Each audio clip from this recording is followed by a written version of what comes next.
ሐምሌ 7 ስሉስ ቅዱስ ለአብርሃም የተገለጡለት በቤቱም የተስተናገዱለት ዕለት ነው። የይስሐቅን መወለድ አበሰሩት። እንዲሁም ደግሞ ሐምሌ 7 ቀን አባ ጊዮርጊስ ዘጋስጫ ልደቱና ዕረፍቱ ነው። ይህ ኢትዮጵያዊ ቄርሎስ ከመጽሐፈ ሰዓታት ውጪ 12000 ድርሰቶችን የደረሰ ጻድቅ ደራሲ፣ መናኝ፣ ባይታዊ ሲሆን ድርሰቶቹንም ለቅዱሳን በነፋስ ጭኖ ይልክላቸው የነበረ የቤተ ክርስቲያን ታላቅ ኩራት ነው።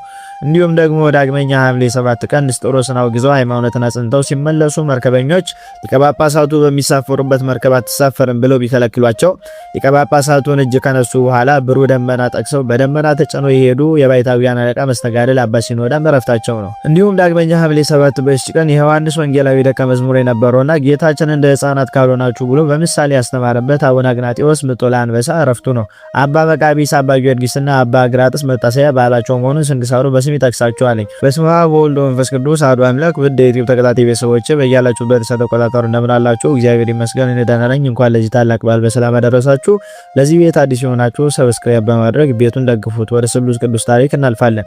ስሉስ ቅዱስ በአብርሃም ቤት እንዴት እንደተገለጡ እናያለን። አብ ወልድ መንፈስ ቅዱስ በስም በአካል በግብር ሶስትነት በባህሪ በሕልውና በፈቃድ አንድነት የጸኑ ናቸው። በዚህ ጊዜ ተገኙ በዚህ ጊዜ ያልፋሉ አይባሉ። መጀመሪያ መጨረሻም እነርሱ ናቸውና ሩሩሃን ናቸውና በእናት ስርዓት ቅድስት ሥላሴ እንላቸዋለን። የሚጣላቸው የማያምንባቸውን አይጠሉም፣ የሚወዳቸውን ግን እጥፍ ድርብ ይወዱታል። በቤቱ መጥቶ ያድራሉ። ከፍጥረታት ወገን ከመቤታችን ቀጥሎ የአብርሃምን ያህል በሥላሴ ዘንድ የተወደደ ፍጡር የለም። በኬብሮን በመምሬ ዛፍ ስር ሥላሴን ተቀብሎ አስተናግዷል። አባታችን አብርሃም በ99 ዓመቱ እናታችን ሳራ በ89 ዓመቷ ሥላሴን በድንኳናቸው አስተናገዱ። አብርሃም እግራቸውን አጠበ፣ በጀርባቸው አዘላቸው፣ ምሳቸውን አቀረበላቸው። እነርሱም እንደሚበሉ ሆኑለት። በዚህ ዕለት የይስሐቅን መወለድ አበሰሩት። አብርሃም ከደግነቱና እንግዳ ከመውደዱ የተነሳ በተመሳቀለ ጎዳና ላይ ድንኳን ሰርቶ የመጣ የወረደውን የወጣ የሄደውን ሁሉ እንደተቀበለ እግዚአብሔርን እያገለገለ የሚኖር ጻድቅ ነበረ። ለዚህም ነው አብርሃም በወይራ ግራር ወይም በመምሬ ዛፍ ስር ተቀምጦ ሳለ እግዚአብሔር አንድነቱን ሶስትነቱን የገለጠለት። ዘፍጥረት 18 ሮሜ 4 ላይ መመልከት ትችላላችሁ። የስሉስ ቅዱስ በረከታቸው ይደርብን። አሁን ደግሞ ወደ አቡነ ጊዮርጊስ ዘጋስጫ ታሪክ እናልፋለን። አባቱ ሕዝበ ጽዮን ዘትግራይ እናቱ አማጽዮን ዘወለቃ ይባላሉ። ስለሆነም ሀገሩ ትግራይና ወሎ ቦረና ነው። ኢትዮጵያዊው ቄርሎስ በመባል የሚታወቀው ሊቁ አባ ጊዮርጊስ ዘጋስጫ በድርሰቱ ከቅዱስ ያሬድ ቀጥሎ ስሙ የሚነሳ ታላቅ መመኪያችን የሆነ ጻድቅ አባታችን ነው። አባ ጊዮርጊስ ከመናኝ ጻድቅነቱ በተጨማሪ በመላእክት ዘንድ የተመሰከረለት ታላቅ ደራሲም ነው። በድርሰቱ ላይ ስለ ሰማይ፣ ስለ መብረቅ፣ ስለ ደመና፣ ስለ ዝናብ አፈጣጠር፣ ስለ አራቱ ዓለማትና ስለ ሰባቱ ሰማያት በእነዚህና በመሳሰሉት በመንፈሳዊያን በሚገባና እጅግ በሚያስደንቅ መንገድ ተፈላስፎባቸዋል፣ ተራቆባቸዋል። ጻድቁ ድርሰቶቹን እርሱ ካለበት ቦታ ወደ ሌላ ቦታ ለመላክ ነፋሳት ይታዘዙለት ነበር። ስለ ጾምና ስለ በዓላት የደረሰውን ድርሰቱን ለሸዋ ንጉሥ ደብዳቤ ጽፎ በነፋስ ጭኖ ልኮለታል። አስደናቂ ገዳሙ ወሎ ቦረና ውስጥ ይገኛል። ጋስጫ በድሮ ስሟ ደብረ ባህሪ ትባላለች። በአጠገቡም ራሱ አባ ጊዮርጊስ የፈለፈላቸው ብዙ ዋሻዎች አሉ። ከአባ ጽጌ ድንግል ጋር ለመገናኘት እንዲመቻቸው ብለው የሰሩት ድልድይ የእግዚአብሔር ድልድይ ይባላል። በእግር 5 ሰዓት የሚያስኬድ መንገድ ነው። የአባ ጊዮርጊስ ዘጋስጫ ገዳም የአውሬ ሰጋጅና ባይታዊ ያለበት አስደናቂ ገዳም ነው። በየዓመቱ የስቅለት ዕለት ቁመቱ 60 ክንድ የሆነ ዘንዶ ከመቅደሱ ወጥቶ ግብረ ሕማማት ከሚነበብበት ከአትሮንሱ ስር ሆኖ ተቀምጦም ራሱን ቀና አድርጎ ሲሰግድ ውሎ ካህኑ ሲያሰናብት ማታ ተመልሶ ወደ መቅደሱ ይገባል። ኢትዮጵያዊ ቄርሎስ የተሰኘውን የዚህን ድንቅ አባታችን ዜና ሕይወቱን በደንብ መመልከቱ ተገቢ አስፈላጊ ነው። የተወለደው በ1357 ዓ.ም በወሎ ክፍለ ሀገር በቦረና ወረዳ ሰግላ በተሰኘችበት ቦታ ነው። የተወለደውም በቅዱስ ዑራኤል አብሳሪነት ነው። ወላጆቹ አስቀድሞ ልጅ አልነበራቸውምና በስለት ነው ያገኙት። አባ ጊዮርጊስ በመጀመሪያ እናቱ ፈሪሃ እግዚአብሔርን እያስተማረች በጥበብና በእውቀት አሳደገችው። ቀጥሎም የመጀመሪያውን የቤተ ክርስቲያን ትምህርት የተማረ ከአባቱ ነበረ። ሊቅ የነበረው አባቱ ካስተማረው በኋላ በ1341 ዓ.ም ወደ ኢትዮጵያ ከመጡትና እስከ አጼ ዳዊት ዘመነ መንግስት ጳጳስ የነበሩት ከአቡነ ሰላማ መተርጉም ዘንድ ወስዶ ዲቁና አሹሞታል። ዲቁና ከተቀበለ በኋላ ለትምህርት ወደ ሐይቅ እስጢፋኖስ ወሰደው። አባ ጊዮርጊስን በሐይቅ እስጢፋኖስ ትምህርት አልገባው ብሎ ለ7 ዓመታት ተቀምጦ ነበር። አብሮት የሚማሩ ተማሪዎች ይህ ትምህርት የማይገባው ስለምንድን ነው? በእርሱ ኃጢአት ነው ወይስ ስለ ወላጆች ይሉት ነበረ። በዚህን ጊዜ የሐይቁ መምህር የነበረው አቃቤ ሰዓት ሰረቀ በራል አባቱ ልጅ ትምህርት አይገባውምና የቤተ መንግስት ነገር አስተምሮ ብሎ መለሰው። አባቱ ሕዝበ ጽዮን ግን አንድ ጊዜ ለእግዚአብሔር ሰጥቼዋለሁ፣ እዚሁ ገዳሙን ያገልግል ብሎ እንደገና ወደ ሐይቅ ላከው። አባ ጊዮርጊስ ከቀለም ትምህርቱ ይልቅ በስራ እየደከመ የገዳሙን አባቶች ይረዳ ጀመር። በገዳሙ እንጨት ይሰብር፣ ውሃ ይቀዳ፣ ይልቁንም ደግሞ አብዝቶ እህል በመፍጨት ያገለግል ነበር። አባ ጊዮርጊስ ሊፈጭበት የነበረውን የድንጋይ ወፍጮና ንፍሮ ይቀቅልበት የነበረውን የድንጋይ ትልቅ ማሰሮ አሁንም ድረስ ባይገዳም በክብር ተቀምጠው ይገኛሉ። አባ ጊዮርጊስ ግን ትምህርቱን ለመረዳት የዘገየ ሆነ። የእግዚአብሔር ቃልም አልገባውም ነበር። ይህ ስለ ኃጢአቱ አይደለም፣ የእግዚአብሔር ስራ ጌትነቱ በእርሱ ላይ ይገለጥ ዘንድ ነው እንጂ ጸጋው ያለ መከራ አይሰጥምና ያለ መፈተንም ማብዛት አይቻልምና። ጌታችን ዕውር ሆኖ ስለተወለደው ሕፃን ደቀ መዛሙርት በጠየቁት ጊዜ ይህ ሕፃን ዕውር ሆኖ የተወለደው በማን ኃጢአት ነው? በራሱ ወይስ በወላጆቹ አሉት። ጌታችንም እርሱ አልበደለም፣ ወላጆቹም አልበደሉም፣ የእግዚአብሔር ስራ በእርሱ ላይ ይገለጽ ዘንድ ነው እንጂ አላቸው። ዮሐንስ 9:1 ሐዋርያት መንፈስ ቅዱስ እስከሚወርድላቸው ድረስ በትንሽ እውቀት ነበሩ፣ በመጽሐፍት ያለውን ገና አላወቁምና ተብሎ እንደተጻፈ እንዲሁም አባ ጊዮርጊስም እውቀት ስለተሰወረው ጓደኞቹ በትምህርት ሲቀድሙት ባየ ጊዜ እጅግ አዘነ። ስለዚህም በጾም በጸሎት ወደ እግዚአብሔር መጮህ ጀመረ። ሁልጊዜም በስለ ማርያም ስር እየተንበረከከ ጥበብን እንዲሰጠው ወደ እግዚአብሔር አብዝቶ በመለመን እንባን በማፍሰስ ይጸልይ ነበረ። ከዚህም በኋላ እመቤታችን ተገለጠችለትና አረጋጋችው። ዳግመኛም እንደምትመጣ ቀን ቀጥራው ከእርሱ ተሰወረች። በሰጠችው ቀን ቀጠሮ መሰረትም በነሐሴ 21ኛው ቀን እመቤታችን ቅዱሳን ሚካኤልንና ገብርኤልን በቀኝና በግራ ሆነው ኪሩቤል ሱራፌልን አስከትላ ተገለጠችለትና አይዞ እውቀት የሰወረብህ ትምህርት ስለማይገባ ሳይሆን የእግዚአብሔር ድንቅ ስራ እንዲገለጥ ነው አለችው። የመረጥኩ የልጄ ወዳጅ ጊዮርጊስ ብላ በስሙ ጠራችው። ከእውቀት ወንዝ የመጣ የጥበብ ምንጭ የተገኘ ከመለኮት ባህር የተቀዳ ይህን ንጹህ ጽዋን አጠጣ በማለት ጽዋ ልቦናን አጠጣችው። ይኸውም ጽዋ ልቦና በዮሴፍ ቤት በጽርሐ ጽዮን ሐዋርያት የጠጡት መንፈሳዊ ሰማያዊ መጠጥ ነው። በባለ 50 ከጠጡት ያልተለየ ነው። ይኸውም የሚናገር እሳት፣ የሚያነድ እሳት፣ መለኮታዊ እሳት ነው። ከዚህ በኋላ አባ ጊዮርጊስ ቤተክርስቲያንን ያስጌጠበት የመጻሕፍትን ሚስጥራት የማኅሌትንና የድርሳናትን ቃል ምስጋናዎችን ሁሉ እመቤታችን ገለጠችለት። እመቤታችን ማርያም ለብፁዕ አባ ጊዮርጊስ ዘጋስጫ ጽዋውን ካጠጣችሁ በኋላ ያን ጊዜ 5 የሚስጥር ቃላትን አስተማረችው። የህሊና አይኖችን ያበራሉና የልቦናዎችን ጆሮዎችን ይከፍታሉና። ከዚህ በኋላ ከእርሱ ተሰወረች። ከማይተኙ ከትጉሃን መላእክት ጋር ወደ ሰማይ አረገች። የአምስቱ የሚስጥር ቃላት ትርጉሙ እውቀትን የተመሉ መንፈሳዊያን አባቶቻችን እንደነገሩን ከእመቤታችን ማርያም እጅ በተሰጠው በመንፈስ ቅዱስ ስጦታ ትምህርት ሳይማር በአንድ ቀን የዳዊትን መዝሙር ማጥናት ጀመረ።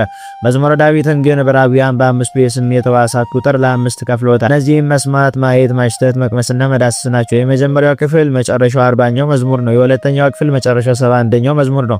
ሶስተኛው ክፍል መጨረሻው 88ኛው መዝሙር ነው። አራተኛው ክፍል መጨረሻው 105ኛ መዝሙር ነው። አምስተኛው ክፍል መጨረሻው 150ኛ መዝሙር ነው። የእነዚህ ክፍላት መጨረሻ ለይኩን ባለ ጊዜ ይታወቃል። አባ ጊዮርጊስ የእነዚህን ምስጢር በልቡ ጠበቃቸው። አምስቱንም ቃላት በልቡ መዝገምነት ሰወራቸው። ሊገልጣቸው እግዚአብሔር አልፈቀደለትምና በተረዳ ነገር ግን መዝሙረ ዳዊት ነው። የገነትን ፍሬዎች ሁሉ የሰበሰበ መዝሙረ ዳዊት የገነት አምሳል ነውና አጋንንትን ያሳድዳል፣ መላእክትን ያቀርባል። እመቤታችንም ከእርሱ ተለይታ ካረገች በኋላ ከዚያ ሰዓት ጀምሮ የልቡ ዓይን ተከፈተለት። ሕሊናውን በመንፈስ ቅዱስ ክንፎች ተመሰጠ፣ ወደ አብም ደረሰ። ከዚያም ኢየሱስ በአባቱ ቀኝ ተቀምጦ ጰራቅሊጦስንም በአንድነት አኗኗር አገኘው። ከዚህም በኋላ በሐይቅ እስጢፋኖስ የዜማ የቅኔ የመጻሕፍትን ትርጓሜ ትምህርቱን በሚገባ ተምሮ አጠናቀቀ። በእውቀቱን ቀድሞ የሚያውቁት ሁሉ ይደነቁበት ነበረ። አባ ጊዮርጊስ የያሬድን ዜማ ከአቡነ ሳሙኤል ተማረ። በዚያን ዘመን በአፄ ዳዊት አማካኝነት በሰሜን ኢትዮጵያ የያሬድ ድጓ ዋና ማዕከል በሆነው በደብረ ነጎድጓድ ተሾሞ ያስተምር ነበረ። የማስተማር ስራውንም የጀመረው በዚያው በሐይቅ እስጢፋኖስ ነበረ። ከሐይቅ በኋላ በዚያ ዘመን ሸግላ በመባል ትጠራ ወደ ነበረች ወደ ትውልድ ሀገሩ ወደ ጋስጫ ተጓዘ። አባ ጊዮርጊስ ወደ ሰግላ ሲመጡ አባቱ በጣም አርጅቶ መንኩሶ ነበር። ስለዚህ በአባቱ እግር ተተክቶ በቤተ መንግስቱ ያለችውን ስዕል ቤት እንዲያገለግል ወደዚያው አስገቡት። በቤተ መንግስቱም የንጉሱን ልጆች ከማስተማሩም በላይ የቤተ መንግስቱን ዙሪያ ከነበሩት ሊቃውንት መካከል አባ ጊዮርጊስ አንዱ ነበረ። በአንዱ ወቅት ግብፃዊያን ጳጳስ አቡነ በርተሎሜዎስ ሥላሴ አንድ ገጽ ብለው ያምናሉ ተብለው በተከሰሱ ጊዜ ነገሩን እንዲያጣሩ ከተመረጡት ከቄስ ሐጼ ተከስተ ብርሃን ከሐይቁ መምህር ከአቃቤ ሰዓት ዮሴፍ ጋር አብሮ ተልኮ ነበረ። እነዚህ ሶስት አበው ጳጳሱን ካነጋገሩ በኋላ ክሱ ውሸት መሆኑን በማረጋገጥ ስለ ሚስጥረ ሥላሴ የሚገልጡን የጳጳሱን እምነት በጽሑፍ ይዘው መጡ። በቤተ መንግስቱ በነበረ ጊዜ የንጉሱን ልጆች ይስሐቅን፣ ቴዎድሮስን፣ እንድርያስን፣ ሀብተየሱስን፣ ሕዝቅያስን፣ ኢዮስያስን፣ ዘርዓ ያዕቆብንና ሴት ልጁን እሌኒን በምግባር በሃይማኖት ቀርሷቸዋል። ከነዚህ መካከል ዘርዓ ያዕቆብ በድርሰቱ ሲመስለው፣ ቴዎድሮስ ደግሞ በሕይወት መስሎታል። አፄ ዳዊት የአባ ጊዮርጊስን ሊቅነት መልካም ስነ ምግባር በሚገባ ስላወቀ በጋብቻ ሊዛመደው ወዶ ስለነበር ልጁን እንዲያገባ ዘወትር ይጠይቀው ነበረ። አባ ጊዮርጊስ ግን በድንግልና ጸንቶ ለመኖር እንደሚፈልግ ከመግለጹ አልተቆጠበም። የአፄ ዳዊት ጥያቄ ስለበዛበት ወደ አቡነ በርተሎሜዎስ ሄዶ ቅስና ከተቀበለ በኋላ ወዲያውኑ መነኮሰ።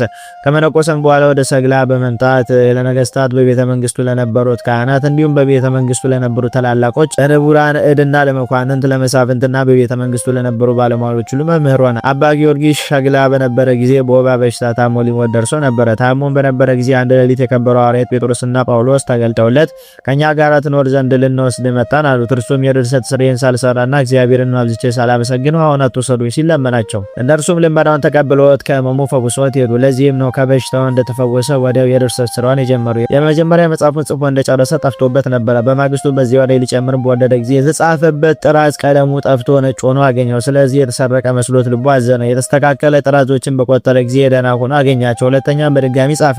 በማግስቱም እንደመጀመሪያው ነጭ ሆኖ አገኘው። እስከ 3-4 ቀንም እየተደጋገመ እንዲሁ ሆነ። ከዚህም በኋላ አባታችን ወደ እመቤታችን ይጸልይ ጀመረ።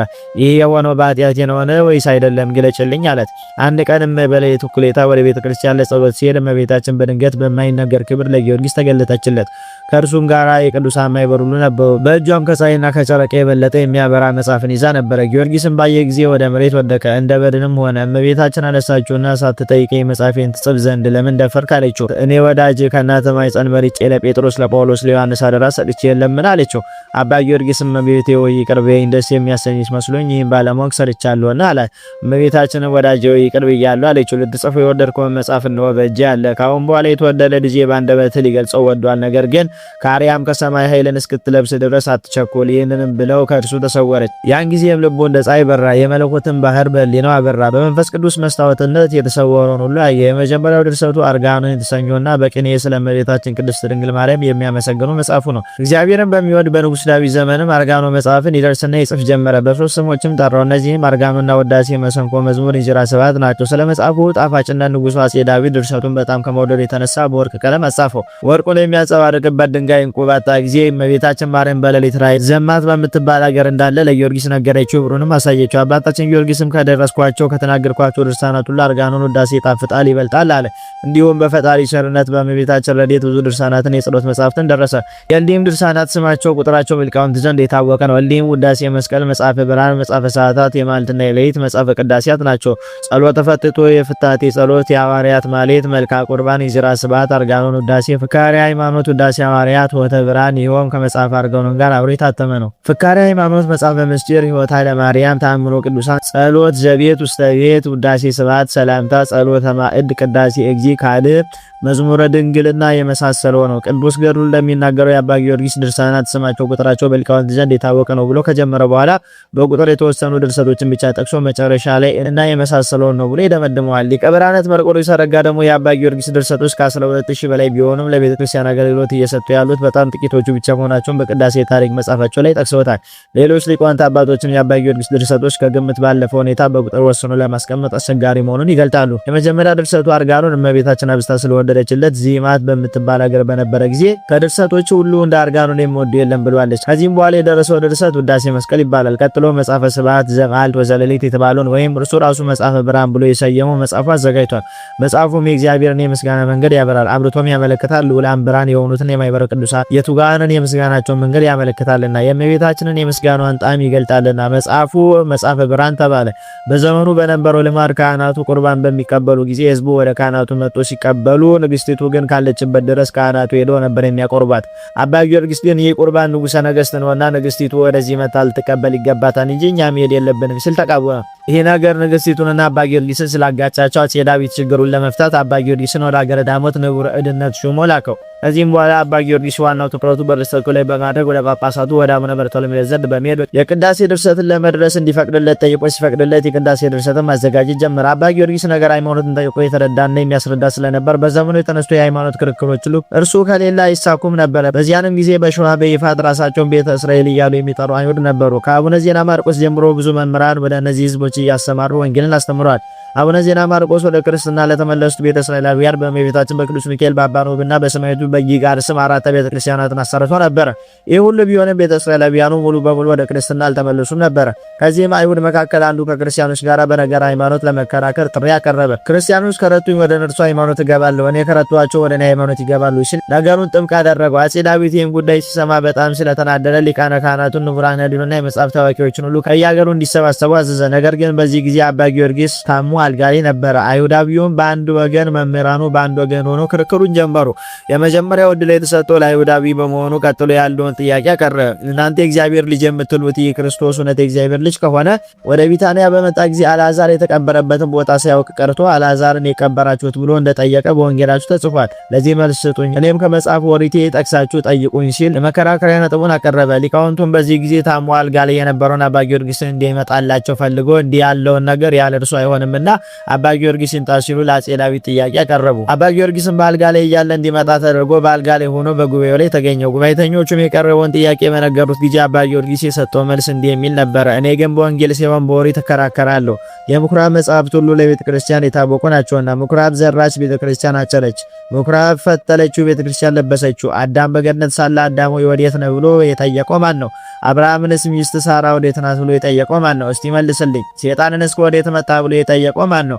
እግዚአብሔር አብ አይደለም እያሉ የጥያቄ አይነት ባሽጎደጎዱለት ጊዜ አይሁዳዊ መልስ አጥቶ ዝም አለ። መልስ በማጣቱ አፈረ። ንጉሱ፣ ሊቃውንቱ፣ መኳንንቱ እጅግ ተደሰቱ። አባ ጊዮርጊስ ሌላ ያጋጠመው ክርክር ቢቱ ከተባለው ሰው ጋር ያደረገው ክርክር ነበረ። ቢቱ በምጽአት ጊዜ የሚመጣው ወልድ ብቻ እንጂ አብና መንፈስ ቅዱስ አይመጡም የሚል ኑፋቄ ማስተማር ጀምሮ ነበረ።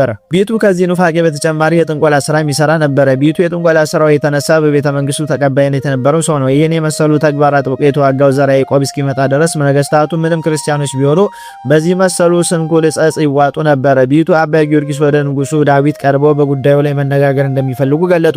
አጼ ዳዊት ጳጳሱን ሊቃውንቱ ባሉበት እንዲነጋገሩ ስለወሰኑ ጳጳሱ እንዲመጡ አዘዘ። በዚህንም ጊዜ ተንኮለኛው ቢቱ ከአባ ጊዮርጊስ ጋር ከተከራከረ እንደሚሸነፍ ስላወቀ ንጉሱ የአባቶቻችንን ሃይማኖት ክዷል አትምጣ የሚል ደብዳቤ በአባ ጊዮርጊስም ጽፎ ጳጳሱን ሊጠሩ ቢሄዱት መልእክተኞች እጅ ላከ። ወዲያውም ለአጼ ዳዊት ይህንን ነገር አሳበቀ። አጼ ዳዊትም ፈጣን መልእክተኞችን ልኮ የፊተኞችን መልእክተኞች እንዲመለሱ አደረገና ደብዳቤው ተነበበ። የቤቱ ተንኮል ያልገባው ንጉስ ዳዊት ይህንን ደብዳቤ ሲመለከት አባ ጊዮርጊስን በደም እስኪናከር ድረስ እንዲደበድቡ አድርጎ ወደ እስር ቤት አስገባው።